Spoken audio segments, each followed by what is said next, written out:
오늘 하나님께서 우리에게 주신 말씀은 마가복음 16장 1절에서 13절 말씀입니다. 이 시간 한 절씩 교독하도록 하겠습니다. 안식일에 지남에 막달라 마리아와 야고보의 어머니 마리아와 또 살로메가 가서 예수께 바르기 위하여 향품을 사다 두었다가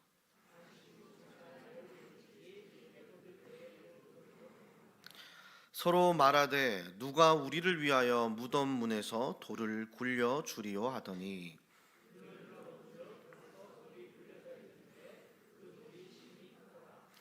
무덤에 들어가서 흰옷을 입은 한 청년이 우편에 앉은 것을 보고 놀라매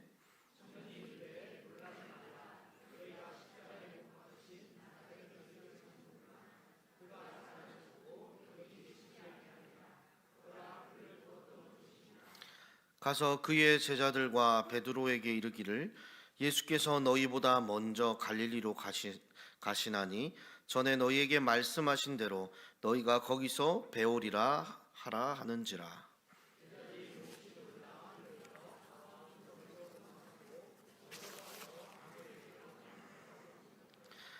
예수께서 안식 후 첫날 이른 아침에 살아나신 후 전에 7 귀신을 쫓아내어 주신 막달라 마리아에게 먼저 보이시니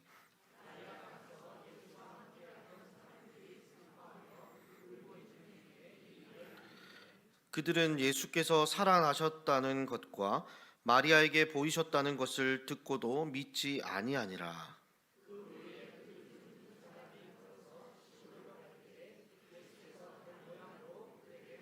다 같이요. 두 사람이 가서 남은 제자들에게 알리었으되 역시 믿지 아니하니라. 아멘. 사랑하는 성도 여러분, 전쟁터나 위험한 오지로 파병을 나갔던 군인이 무사히 집으로 돌아오는 장면을 보신 적이 있으신가요?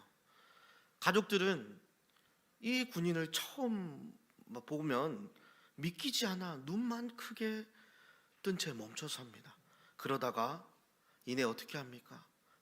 비명과 같은 그 함성을 지르면서 서로 끌어안고, 그리고 어떻게 합니까? 살아 돌아왔다는 그 안도감에, 무사히 버텨줬다는 그 감사함에, 고마움에 금세 눈시울이 붉어지는 것을 우리는 볼 수 있습니다. 이렇게 무사히 돌아왔을 때 온 가족이 잔치집 분위기가 되어서 함께 기뻐하지요.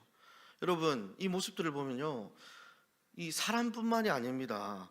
주인을 기다리던 이 반려견들도요, 이 군인인 주인이 돌아왔을 때 얼마나 그 환대를 하는지요. 사람보다 더 환대를 합니다. 특히 개들이 더 심한 것 같은데 이 꼬리를 마치 헬리콥터처럼 막 흔들면서 어떻게 합니까? 막 좋아가지고 어쩔 줄 몰라 하고 주인의 품에 안겨가지고 막 앓는 소리를 내지 않습니까? 너무 개들이 좀 막, 여기서 제가 직접 낼 수는 없겠지만 그렇게 주인을 반겨줍니다. 그런 모습들을 보면 어떻습니까? 보는 이들이 입가에 미소가 지어지지 않습니까? 그런데 오늘 본문에 우리가 알고 있는 이 따뜻한 상식과 전혀 어울리지 않는 기묘한 장면이 등장하는데요. 죽음이라는 가장 처참한 전쟁터에서 승리하고 돌아오신 분, 십자가에서 완전히 끝날 줄 알았던 예수님이 다시 살아나셨습니다. 이 얼마나 크고 위대한 소식입니까? 이 소식을 들은 사람의 반응이 이상하다는 거죠. 이 소식을 들은 여인들이요, 어떻게 반응합니까? 몹시 놀라 떨며 무덤에서 도망쳤고 너무 무서워서 이 소식을 아무에게도 말하지 못했습니다. 당연히 터져나와야 할 환호와 눈물 대신 왜 이들은 이렇게 차가운 정적 속에서 몸을 숨겨야만 했을까요? 도대체 무엇이 이들을 이토록 두렵게 만들었으며 끝나지 않은 듯한 침묵 뒤에 침묵을 하고 있는 것일까요? 이 침묵 뒤에 하나님의 어떤 계획이 숨겨져 있는 것일까요? 이 시간 말씀을 통해 이 비밀을 발견하고 은혜 받는 시간 되길 간절히 소망합니다. 오늘 말씀은 3명의 여인이 등장하며 시작합니다. 막달라 마리아, 야고보의 어머니 마리아, 살로메입니다. 이들은요, 예수님이 갈릴리에서 사역을 시작할 때부터 예수님을 따르며 섬기던 자들입니다. 예수님이, 제자들도 물론 예수님과 함께하면서 수많은 이적과 가르침을 받았지만 이들도 그것을 가까이서 보며 목격했던 자들입니다. 예수님의 동력자들이죠. 이들이 얼마나 대단했냐면, 여러분 우리가 앞부분의 마가복음 말씀들을 들어보면서 알겠지만 이 예수님이 잡혀가실 때 제자들이 어떻게 했습니까? 이 남자라는 자들이 그 무서움 앞에 떳떳하게 맞서지 못하고 어떻게 합니까? 막 다 걸음아 날 살려라 도망가고, 어떤 이는 옷도 막 제쳐버리고 막 도망가지 않았습니까? 그런데요, 끝까지 이 예수님의 고난과 죽음을 그 현장에서 지킨 자들이 바로 이들이었습니다.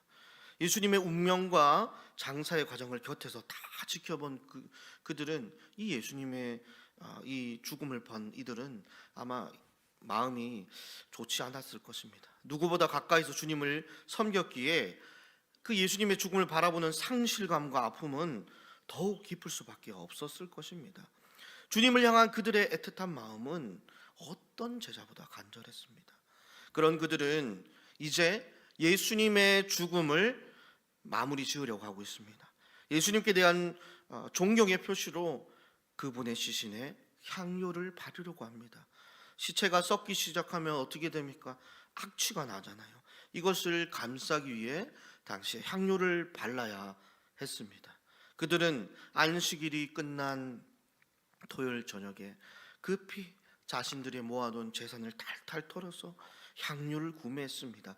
그리고 주일날 아침에 해 뜨는 시간, 한 오전 6시쯤이지 않겠습니까?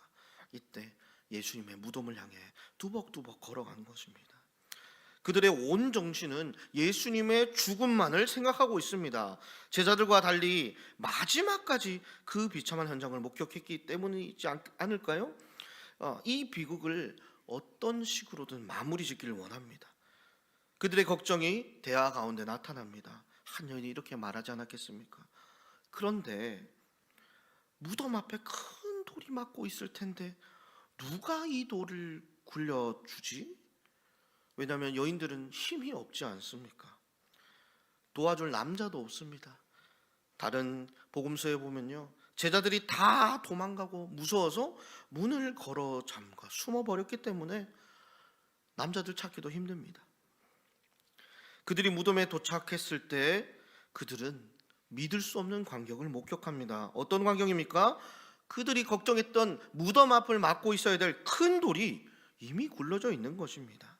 무덤을 들어간 여성들은 더 깜짝 놀라는데요, 그냥 놀라는 정도가 아니라 이 원어의 의미를 살려본다면 소스라칠 정도로 크게 놀라 불안감과 공포감을 느낀 정도로 심하게 놀란 것입니다. 왜냐하면 무덤 안에 웬 청년이 앉아 있었기 때문입니다. 흰 옷을 입고 앉아 있습니다. 여러분, 복음서에 나오는 흰 옷 입은 자들이 누구입니까? 바로 천사입니다. 하나님의 말씀을 전하는 주의 사자입니다. 그는 먼저 놀란 여인들을 진정시킵니다. 그리고 여인에게 묻습니다. 십자가에 못 박힌 예수님을 찾느냐? 마가복음에서 찾다는 의미 안에는요, 약간의 질책의 의미가 있습니다. 어떤 질책이겠습니까? 지금 예수님을 왜 여기서 찾냐라고 묻고 있는 것입니다. 천사가 왜 이렇게 말했을까요? 그것은 이 여인들이 오롯이 예수님의 죽음만을 생각하고 있기 때문입니다. 비극을 어떤 식으로 마무리 지으려 향품을 바를 생각과 그저 돌을 옮겨야 되는 그런 걱정만 앞서 있어서 무엇을 생각하지 못했습니까? 예수님이 살아생전에 그들에게 가르쳤던 그 예수님의 말씀을 기억하지 못하고 있다는 것입니다. 예수님께서는 어떻게 제자들을 가르쳤습니까? 죽음을 앞두고 이들에게 이렇게 말씀하셨습니다.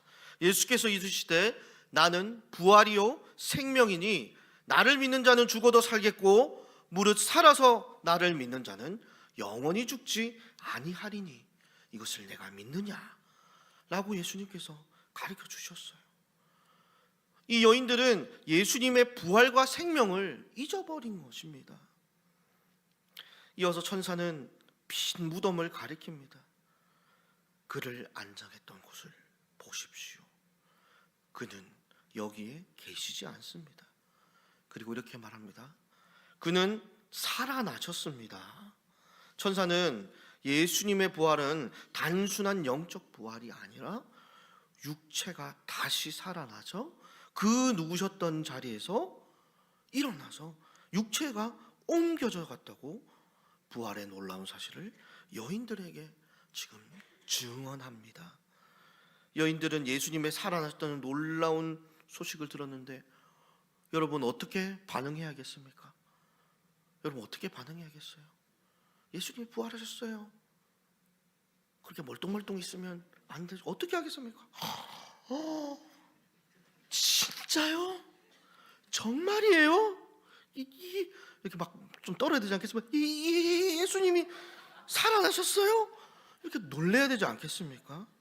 예수님이 어떻게 죽음을 이기셨는지 놀라며 슬퍼하고 눈물도 좀 흘려야 되는 게 정상인데, 그리고 그 슬픈 마음이 어떻게 바뀝니까?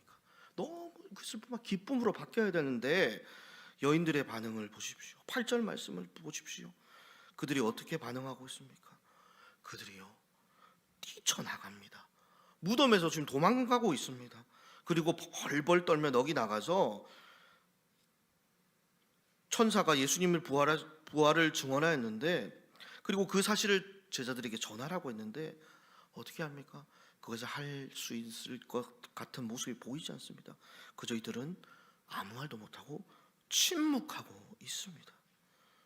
잠잠히 침묵하고 있습니다. 이들이 왜 이런 반응을 보였겠습니까? 먼저는 두려움 때문 아니었을까요? 성경 속에서 하나님의 앞에 선 인간들의 모습들이 모두 이와 같은 모습이었습니다. 불안과 공포를 느꼈습니다. 모세도, 이사야도, 베드로도, 요한도 모두 이 예수님의 모습을 현현하였을 때 불안한 공포를 느꼈습니다. 정신은 잃을 듯한 공포에 사로잡혔습니다. 오늘 아마 여인들도 마찬가지였을 것입니다. 인간의 상식을 완전히 깨트려버린 부활이라는 이 거대한 사건 앞에 압도당했기 때문입니다. 그런데 오늘 8절 이 문장은 의도적으로 마가가 여인들을 침묵시키면서 문장을 끝내고 있습니다. 여자들이 몹시 놀라 떨며 나와 무덤에서 도망하고 무서워하여 아무에게도 아무 말도 하지 못하더라.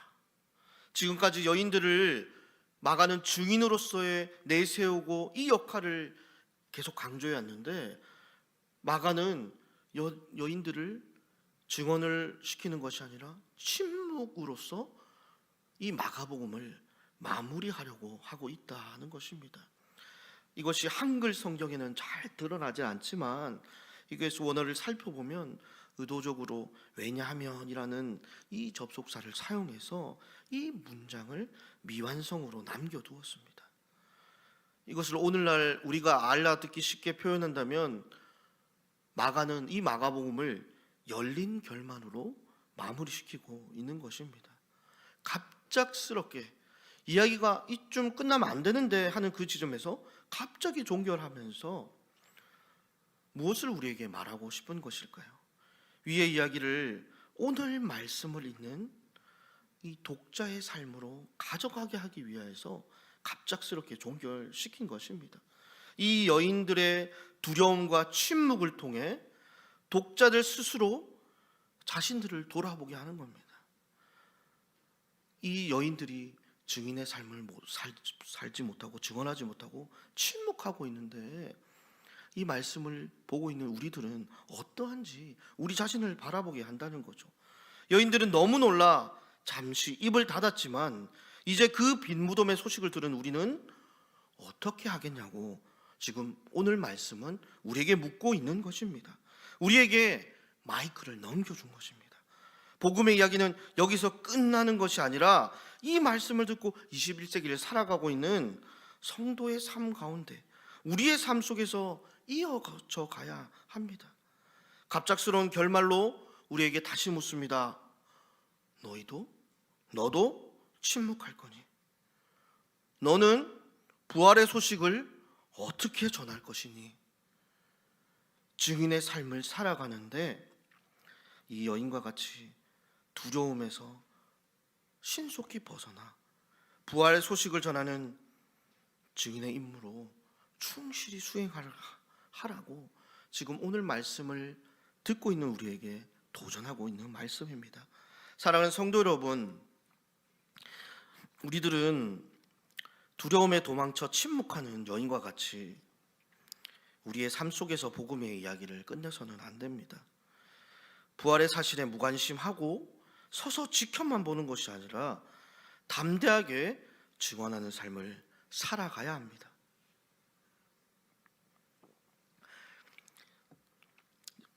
예수님이 죄와 사망에서부터 죽으시고 부활했다는 이 복음, 여러분 사실 그런데 이 복음을 전하는 게 참 힘들지 않습니까? 가까이 있는 사람들, 가족들, 친척들, 또 동료들에게 이 말을 한다는 것이 사실 쉽지 않습니다. 종교적인 이야기를 하다가 상대방이 나를 이상하게 볼까, 괜히 이 이야기 꺼냈다가 관계가 서먹해져서 일이 더 안 되면 안 되나, 우리에게는 이런 두려움이 있습니다. 또한 인간들은 모두 다 거절당한 것에 대한 공포가 있습니다. 복음을 전하는 것보다, 불편한 관계를 가지는 것보다 그저 우리는 인간관계 속에서 좋은 사람으로 남고 싶은 욕구가 있습니다. 이런 것들이 앞서게 되면 우리는 앞선 이 여인들의 모습과 같이 침묵을 선택할 수밖에 없습니다. 때로 예수님을 이야기했다, 내가 또 모르는 것 상대방이 질문하면 어떡하지? 또 나는 아직 지금 준비가 안 됐는데 아카데미도 한 2번밖에 못 들은 것 같은데, 이런 마음이 들지 않습니까? 오히려 이 잘못 설명했다가 이 상대방이 이해를 잘못하고 이 예수 그리스도 복음에 대해서 마음을 더 닫으면 어떻게 하지? 우리는 걱정하곤 합니다. 또한 내가 내 모습을 내가 잘 알지 않습니까? 복음을 전해야 되는데 내가 이 사람한테 어떻게 했더라. 가끔은 막 이 사람에게 화냈던 장면이 떠오르기도 하고, 어떻습니까? 내 모습을 아는 사람들이 복음 전한다고 하면 비웃지 않을까? 네가 무슨 부활을 증언하고 복음을 전하냐? 라고 이 비웃음 당할까 봐 걱정이 들어서 우리는 침묵하곤 합니다. 우리는 이렇게 수만 가지 이유와 두려움 뒤에 숨어 이 오늘 말씀의 저자가 우리에게 넘겨준 마이크를 내려놓곤 합니다. 하지만 여러분 기억하십시오. 부활의 첫 소식을 들었던 이 여인들도 완벽해서 그 자리에 있었던 것이 아닙니다. 그들도 우리처럼 부활을 믿지 못해서 향품을 준비했고 천사 앞에서 벌벌 떨며 도망했던 연약한 죄인들이었습니다. 그럼에도 불구하고 주님은 그들을 포기하지 않으셨습니다. 주님은 그들의 떨리는 입술을 기다려주셨고 결국 그들이 작은 고백을 통해 온 세상에 이 부활의 소식이 퍼지도록 하셨습니다. 우리의 증언은 내 능력이 완벽해서 하는 것이 아닙니다. 내 안에 계신 부활의 주님이 너무 크시기에 그 사실이 내 안에 있는 이 두려움보다 더 선명하기 때문에 우리는 이 복음을 전하고 우리의 입을 여는 것입니다.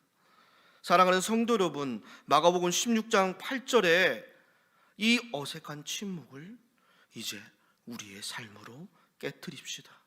예수님이 죄와 사망에서 부활하셨다.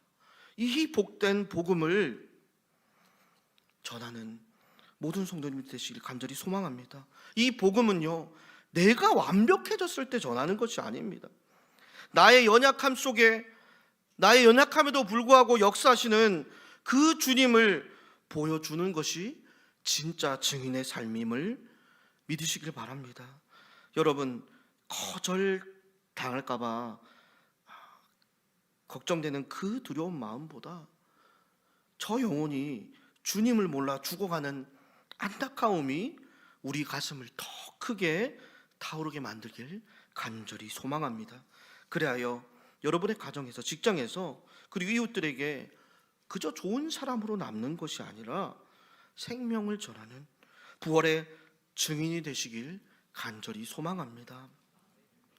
마지막으로 천사가 여인들에게 전한 나머지 말씀을 살펴보고 말씀을 맺길 원하는데요.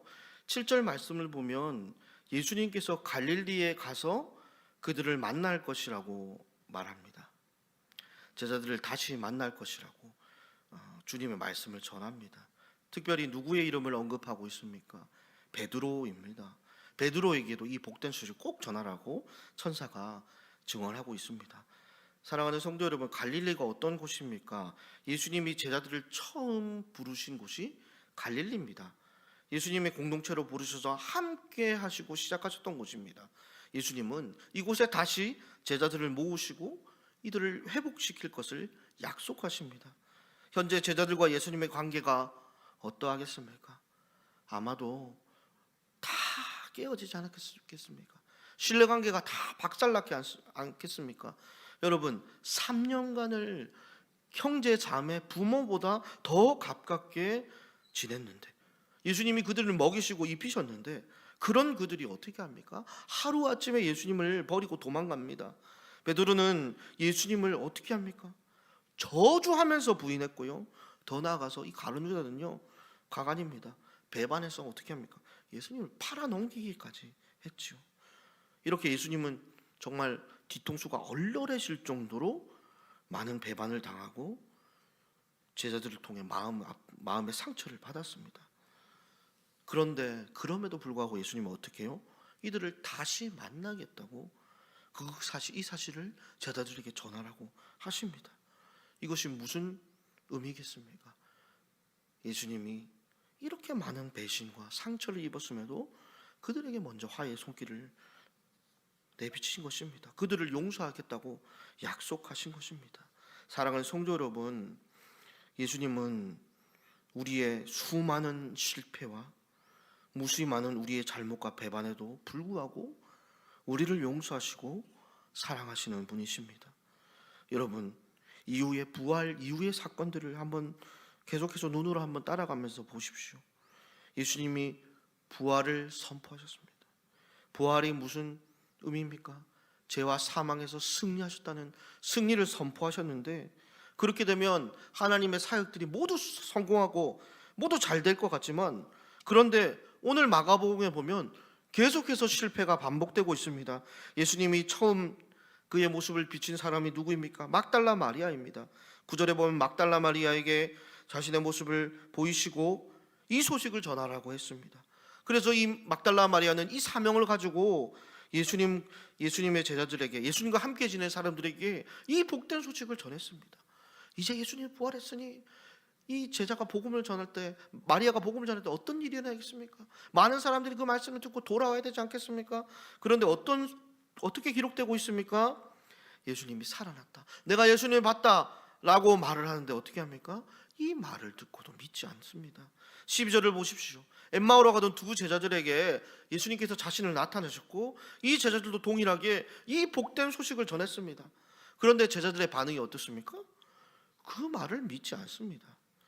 이곳에서 우리는 부활의 놀라운 모습을 보게 되는데요, 부활의 복된 소식을 전한다고 모든 것이, 그 현장이 다 변하고 우리의 사역이 성공하지 않는다는 것입니다. 부활의 사실이 이 사람들의 완고한 돌 같은 마음을 단번에 녹여내리지 못하고 있다는 것입니다. 제자들은 보고도 믿지 못했고 듣고도 의심했습니다. 이것이 인간의 한계이며 인간의 실패입니다. 하지만 하나님께서는 이런 우리의 연약함과 실패에도 불구하고 그분의 뜻을 이루어 가십니다. 어떻게 이루어 가십니까? 첫째로 부활하신 예수님은 우리를 다시 사명의 자리로 부르십니다. 주님은 제자들이 도망쳤던 그 예루살렘에 머물지 않으시고 그들과 첫사랑이었던 시작했던 갈릴리로 먼저 가셔서 실패한 이들을 다시 시작해야 될 회복의 장소로 먼저 가셔서 기다리고 계십니다. 깨어진 관계를 탓하지 않으시고 오히려 그 실패의 자리로 먼저 가셔서 우리를 기다리고 있다는 것입니다. 다시 하자, 다시 해보자. 실패한 우리를 다시 일으켜 주시는 분이 바로 우리가 믿는 예수님입니다.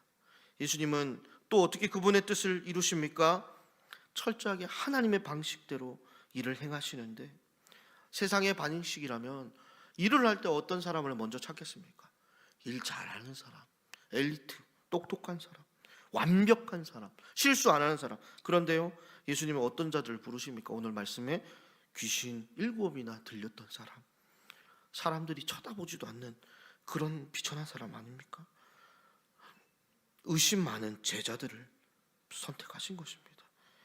하나님은 바로 이 연약한 자들을 이렇게 세우셔서 함께 역사하시길 원하십니다. 내 능력이 아니라 하나님의 방식으로 사역을 완성해 가십니다. 셋째, 주님은 실패자들도 다시 이렇게 세워 전파자로 삼으십니다. 계속해서 믿지 못했던 제자들이었지만 주님은 그들을 포기하지 않으시고 만민에게 복음을 전파하라는 이 대위임령을 그들에게 주신 것입니다. 비록 이들이 실패하고 넘어졌지만 어떤 자들로요? 유대인과 이방인뿐만 아니라 모든 만민들에게 복음을 전파하는 그런 사명자로 불러주시는 분이 바로 부활의 주님이십니다. 주님은 우리의 과거를 통해서 일하시는 것이 아니라 우리를 위해 쓰실 이 복음의 미래, 하나님의 뜻을 보시고 하나님의 뜻을 이루어 가십니다. 사랑하는 성도 여러분, 마가복음 16장 8절은 왜냐하면 두려워했기 때문이다라는 이 미안성의 문장으로 끝이 납니다. 그리고 이 말씀의 여인들은 침묵합니다. 이 침묵은 실패가 아니라 이제 우리가 그 뒷이야기를 써내려 가야 한다라고 하는 하나님의 초대장임을 믿으시길 바랍니다.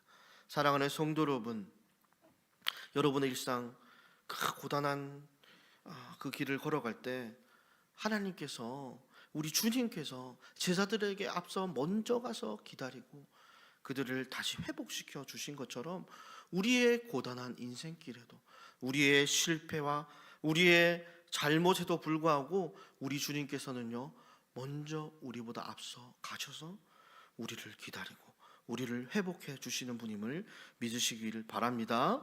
먼저 가셔서 길을 여시고 지금도 우리를 곁에 함께 일하시며 부활하신 주님을 신뢰함으로 담대히 나아감으로 부활의 증인된 삶을 살아가길 간절히 소망합니다.